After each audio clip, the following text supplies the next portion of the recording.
అది అమరావతి మీద విషయం ఎందుకు అవుతుంది? అదే కదా. రెండవది అమరావతికి సంబంధించిన నీళ్లు క్రిందసారి చంద్రబాబు గారి ఇంటి దగ్గర అక్కడ నీళ్ళు ఎక్కడ వచ్చినాయి, ఇవన్నీ నాటకాలు విష ప్రచారం అన్నారు కదా. మరి మంతెన సత్యనారాయణరాజు ఎందుకు ఇవాళ ఆయన పోస్ట్ కూడా ఇచ్చారు కదా, ఆయనే పెట్టాడు కదా ఆయన ఆశ్రమంలో ఎంత ఎత్తు నీళ్ళు వచ్చినాయో. మొన్న కూడా మునిగిందిగా ఆశ్రమం. అదే అనేది అప్పుడు ఆయన చెప్పేదాకా తెలియలేదు కదా. అప్పుడు ఏమన్నారు, నీళ్లే రాలేదు ఆశ్రమంలో ఉన్న వాళ్ళందరినీ బయటకు. నేను అనేది అదే, ఆ రోజున ఏమన్నారు, ఆ రోజున కూడా ఎట్లాగే రాసింది కదా జ్యోతి ఫోటోలు వేసి ఇక్కడేం పడలేదు ఇక్కడేం నీళ్లు రాలేదని. మంతెన సత్యనారాయణరాజు వీడియో పెట్టేదాకా తెలియలేదు. అది ఎవరన్నా ఆ రోజున ఎట్లాగే దబాయించారుగా అక్కడ. ఎందుకు మీరు అబద్ధం చెప్పటం? నిజాయితీగా మాట్లాడండి. ఎస్ నీళ్ళు వస్తాయి పోతాయి భయ్యా. కొండవీటి వాగు పాలవాగు వచ్చాక ఇంకోటి రాజధాని అంటే సెక్రటేరియట్ హైకోర్టు అసెంబ్లీనేనా?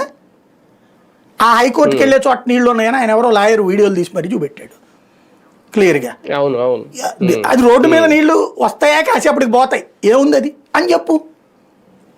రోడ్డు మీద నీళ్లు సహజంగా వస్తాయి, బెజవాడలో లేదా గుంటూరులో లేదా హైదరాబాద్లో లేదా అని చెప్పు. రెండు అదే మీరు రోజుల తరబడి ఉండట్లేదు కదా.